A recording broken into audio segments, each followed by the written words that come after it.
All right, so now I am recording. And then they're going to also talk about terminal illness within this chapter. So the number of deaths are the leading cause of death.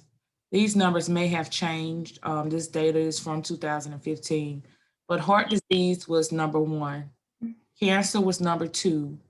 Chronic lower respiratory disease, accidents, um, Alzheimer's, strokes, diabetes, influenza and pneumonia, nephritis or nephrotic syndrome dealing with the kidneys, and unintentional self-harm or suicide was the last one. So I gotta admit somebody.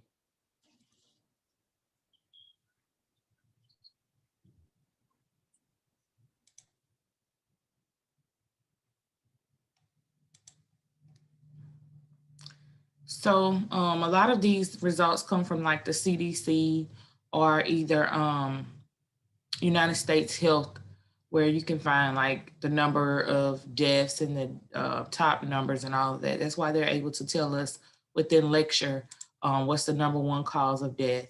I know we've been saying that a lot, like when we're talking about heart disease and stuff like that.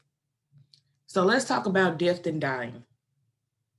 CNAs often see death expected and unexpected. When a person has a terminal illness, this is one that there is no cure for. The patient may have days to years just depending on the disease. Your care for the terminal ill patient is important. You will need to meet the needs of the dying patient and their families. You will help to meet physical, social, and spiritual needs of the dying patients. You must know what to do as death approaches and how to handle the body after death. You will also need to know your own feelings about death for the effects that affects your care. So with that being said, um, I'm gonna tell y'all a little story about me. I have a little printing shop on the side, and I do obituaries and things like that, or memorials for patients. I mean, for people. And a lot of times, when I'm getting ready to do these, the families are arguing about what they wanted to say or about the dates. I had one man who had a lot of children, and they weren't aware of like where he went to school or his real history. So, as someone that likes to be in control, as I do, I've already kind of like typed mine up, and I left blanks for certain dates. And some people feel that that is just being extra, or either they feel that that's not normal. So, knowing your thoughts about death and how it affects you, um, that can help with your patient's care. So, with that being said, with me knowing that that's a painful time for the family to relive all of this, they're looking through pictures, trying to find pictures for the memorials, trying to find pictures for the obituaries. That's a hard enough time for them already. So, with me knowing that and me having that experience, I was being proactive and basically already composed of mine. I do have a lot of educational stuff that my husband is like, I wouldn't know, the dates and all that kind of stuff. So all of that is already written up. Not saying that I'm wishing to die or hoping to die. It's just that me already knowing that everyone is going to leave one day, and that's a part of life. I've already done that. So that's one less thing that my family will have to struggle with during the process, the grieving process. So some people say that it's weird. Some people say that that's a great idea. Just for me having that mentality, I try to prepare my family because we don't know what time or what day that we're going to depart. So it's important to kind of, have your stuff in order. Making sure your family know where things are found, like your policy, your insurance policies and things like that. So when I'm dealing with a dying patient, I be respectful of that family. I know how it feels to lose someone, especially if you have a close relationship. So within this lecture, I'm going to teach you guys like how I set up the room. If they're in a private room by themselves and you're allowing the family to come say their final goodbyes, I make sure I have Kleenex in the room. I make sure that If the patient is struggling breathing, that we get supplemental oxygen. As a CNA, you have to make sure that they have water in their oxygen tank and that it's not causing any pressure on those areas that we discussed in lecture, like their ears, their nose. Even though they're in the active stage of dying, we still have to perform oral care. You don't want the family coming in seeing their patient's mouth all dried and crusted and everything. So just being respectful. As it said, we're caring for the family and the patient at that time. So let's talk about palliative care. So palliative care, this is care that focuses on pain, relief, and maintain the quality of life for the ill dying patient. So our goals for palliative care. Palliative care works to manage the symptoms, not to cure the disease. So we control these symptoms, we prevent side effects, we improvise holistic approach. Remember, holistic means that we care about the patient as a whole, body, mind, and spirit. We reduce suffering and maintain quality of life. So if you're in that room and you're doing your breath changes or you're turning the patient every 2 hours because they're still here. Okay, so you still have to do your turning every 2 hours. You still have to do your rounds where you're changing their breaths every 2 hours or at least checking them because sometimes they don't have bowel movements or they're not urinating, but you still have to check on them. So you may be turning that patient every 2 hours and you notice some facial grimacing or they're cringing in pain. These are things that you need to report to the nurse. Just because they're dying doesn't mean that they don't feel things. Now, we have our DNR orders, which means do not resuscitate. This is a legal document. Resuscitate means to bring, to revive or bring someone back to life.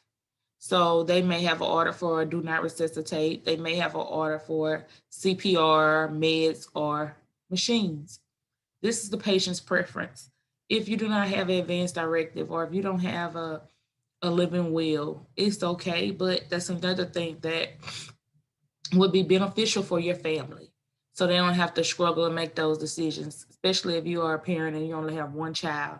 You don't want them to have to make that heart-wrenching decision. Should I do all I can to keep her alive, even though he or she is going to be in a vegetated state? Do I allow them to do CPR, breaking all of her ribs, and she's 95 years old? Things like that are important. So a lot of times, having a DNR or living will or advance directive is very beneficial to your families as well. So an advance directive or living will, it may contain special instructions written by the patient and witness. It is a legal document of the patient's wishes.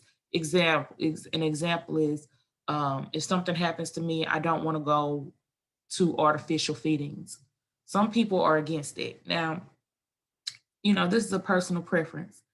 I feel that if I can live a somewhat normal life, try to save me. However, if I'm in a vegetated state and I don't even know I'm here, or all I can do is move my eyes, like the patient I told you guys about who was crying that day I walked into the room, I don't know if I could live like that, but that's a personal preference. So we cannot put our past judgment onto our patients or their family. If they ask you, how do you feel about this? You're not there for advice. You're there for support and to take care of that patient. Okay. So with hospice care, oh my God, this is one thing that in the community, it has a bad stigma. When people hear hospice, they say, I'm not putting my family on hospice. All they do is kill people. They give them their morphine to kill them. Okay. These are things that I've heard, that's not necessarily true. Hospice has a lot of different things it can help with. Hospice comes in with the terminally ill or chronically ill. They provide hospital beds. They can provide CNA care. Remember, CNAs can work for hospice to come in and help the family give their loved ones a bath. They have nurses that make rounds, making sure they have all their medications that they need. If they need oxygen, they get oxygen ordered. They come in and teach the family how to do restorative care and range of motion care to help them prevent getting contractures, depending on what stage of the illness they're in.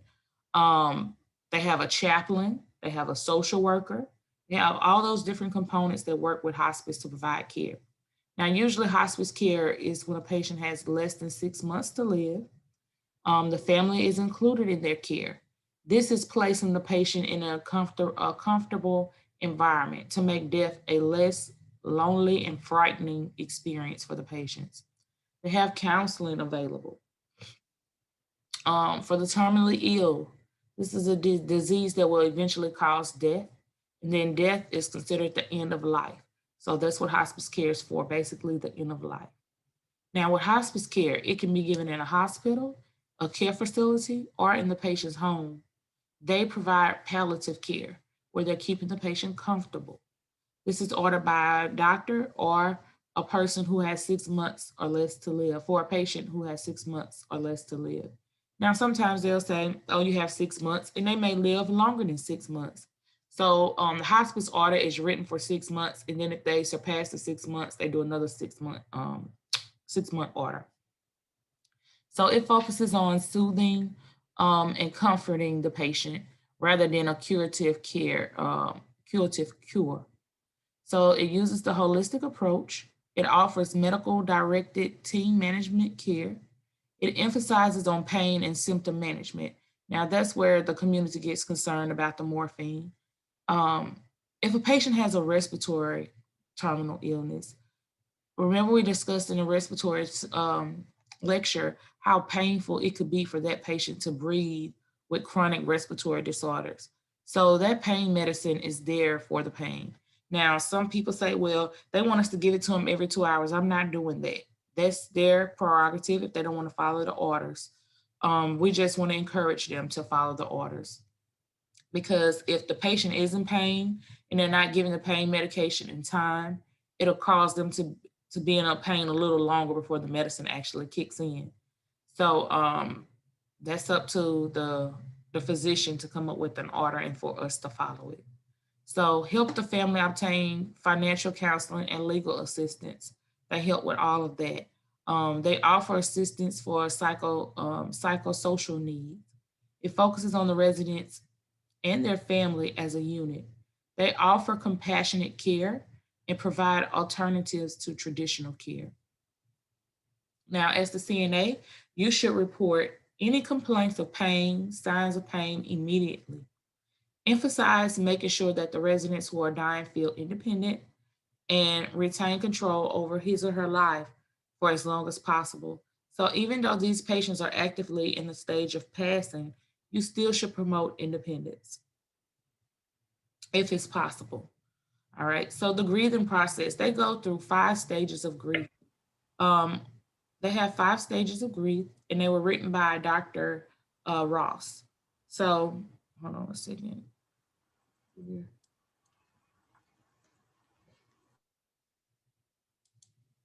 Okay. So there's 5 stages of grief. Sometimes they'll go through each one of these stages, not in chronological order. Some patients will jump over some of these stages and go to straight acceptance. It just depends on the person. So don't expect everyone to go through these 5 stages of grief. But the first one is denial. This is where they're refusing to believe that they are dying. Then some people go through the anger stage where they're like, why me? Why am I the one that has to deal with this? I am the person that tried to live right. And now I'm the one that's dying. Why me? The bargaining process. Yes, it's me, but if I do this, can I see another 6 months? If I do this, they start to bargain with the higher being that they believe in.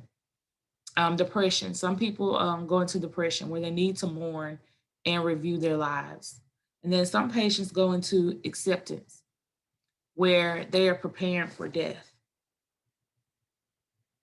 Okay, hold on. I got somebody say they're trying to get in. All right, where they're preparing for death and they accept it. So here are the 5 stages. And I see some blanks y'all may have to fill in. So for the psychology of death, it refers to how the patients feel and their attitude. Denial, the patient refuses to believe they're dying, even with evidence. This can't be happening to me. So you need to listen, be sympathetic, but be neutral. Um, this must be hard news to hear. I am sorry. You can express that you're sorry and accept that they're in denial because this is a normal process. So just be accepting and sympathetic, but be neutral. If they're angry and they start to express their rage, they're hollering, why me? Or they're usually demanding, and loved ones in the health teams are targeted. So they take their anger out on you because you're not the one that's been told that they're dying. Okay. Don't take it personally. Just accept it and still try to be sympathetic and neutral to the situation. Bargaining. This is where the patient tries to deal with God for more time or whoever they believe in. It may not be a visible stage. Okay. This may not be something that you can visually see, but they may be dealing with mentally. Depression. Patients become sad over past and future losses. I never got to do this. I never got to go here. I never got to experience this. So they might cry. Be a good listener. So I do have a video of a young lady here that has cancer. Um, I'm gonna email it to you guys. I'll send you guys these links so y'all can go watch these videos. Because Tuesday we experienced that me trying to show it wasn't a good thing. So I'll send y'all those links. And these links are in here to promote compassion, for you to visually see and hear what these patients go through when they're being told that, they have 6 months to live or less. And then you have your acceptance where they face reality. They come to peace with it, but they still need your support. Not all terminally ill patients pass through all 5 stages. Why? Because some people um, may have already went through the denial stage before they went to the doctor. They may have went through the angry stage already. Some people are maybe, accepting. Okay, I knew that my great grandmother had cancer, that I was bound to have it. All I can do is accept it. Is there any forms of treatment that I can do? Some people are just realists. So just remember to be compassionate and respect these patient wishes. Think about if it was you, how would you handle it? So just being respectful and caring. Now, the family needs. Families go through these same stages, whether it's a terminally ill patient. I went through these stages, not with a terminally illness, but when I lost someone that was very important to me. I went through these 5 stages. I didn't go through the bargaining stage asking for, trying to get more time, but I went through from denial to anger to depression and saying why. Like, why did my loved one have to go? And then I went through acceptance where I had to face reality that this is normal. This is a normal cycle of life. And I tried to come up with ways to get over it, trying to get myself back mentally stable to where I was able to get through it.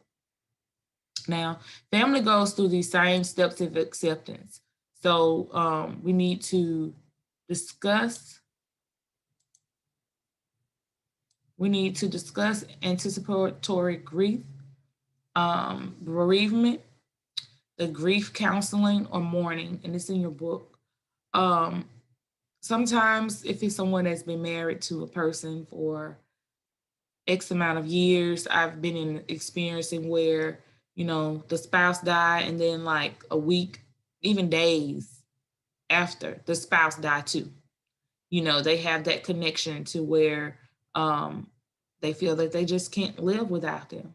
And it is a illness called heartbreak syndrome, where they're so heartbroken that they have lost their partner, the person that they've spent, X amount of years with, that they pass as well.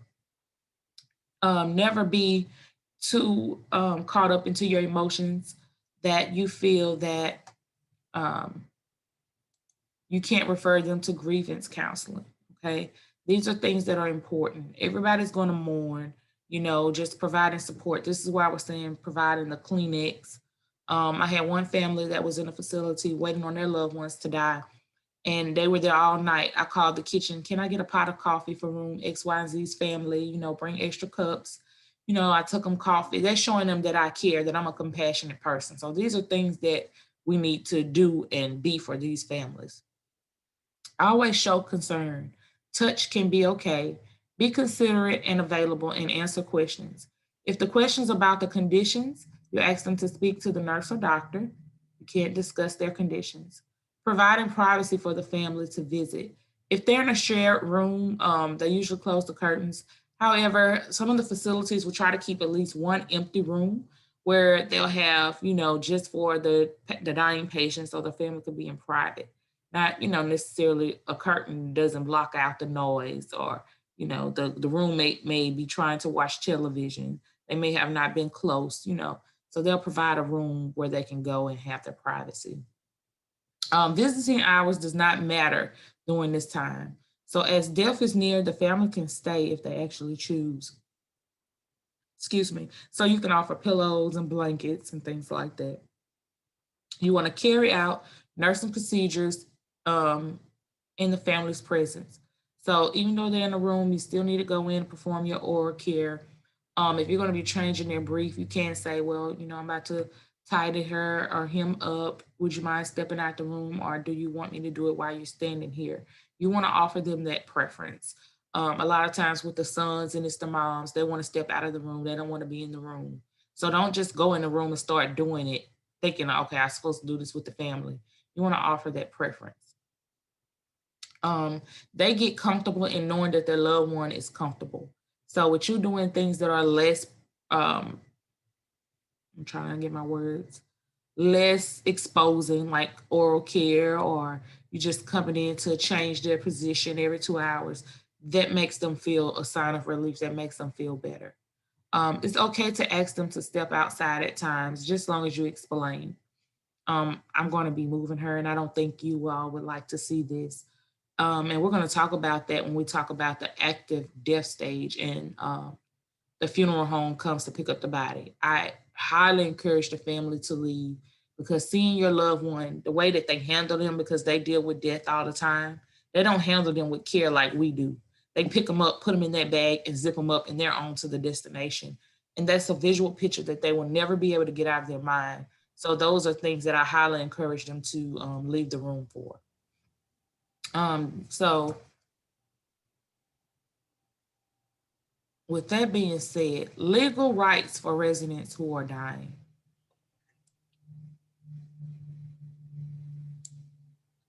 They have a right to have visitors. It may be inconvenient to have visitors coming and going at odd hours, but when death is close, it is an emotional time for all that are involved. Saying goodbye can be a very important part of dealing with the loved one's death. It may also be very reassuring to the dying person to have someone in the room, even if they do not seem to be aware of their surroundings. Only report a visitor if he or she is disruptive or they become a threat. So they have a right to privacy. Privacy is a basic right, but why may privacy for visiting be even more important now? Anybody want to answer that?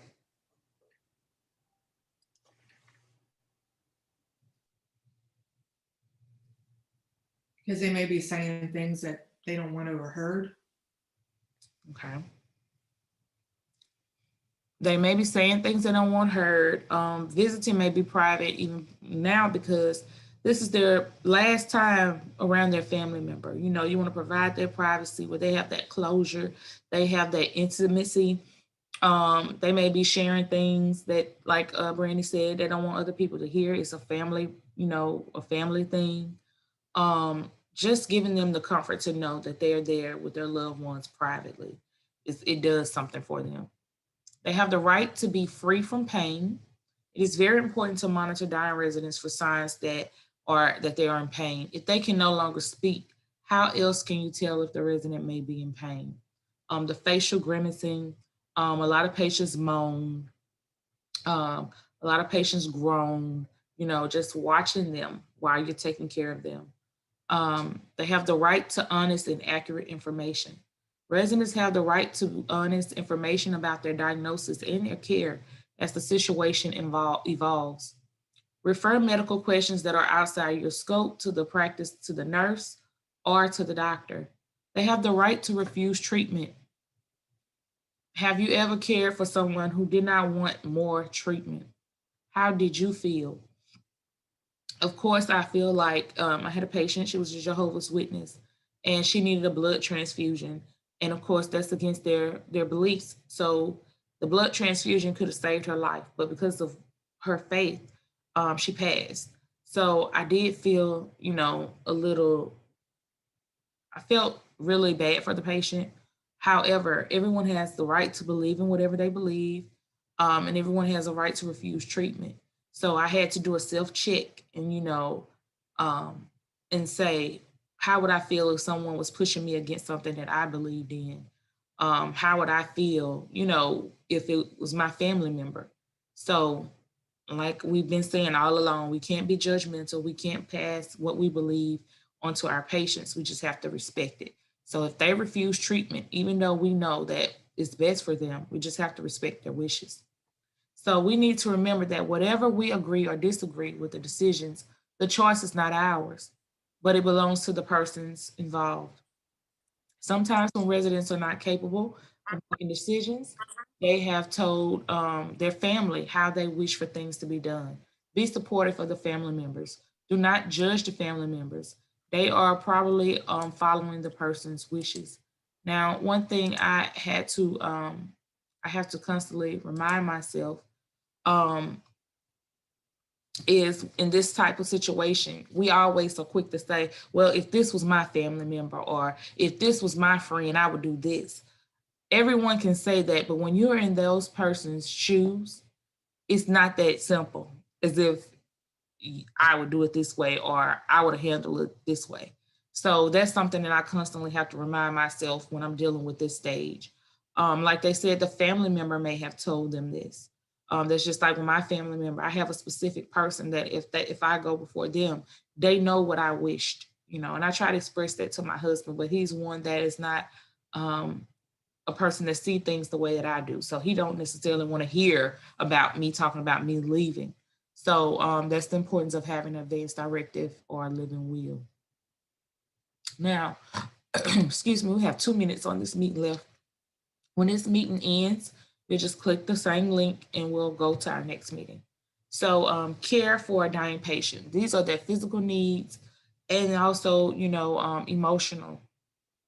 So needs are the same as a regular patient with turning, bathing, oral care, but you're more involved.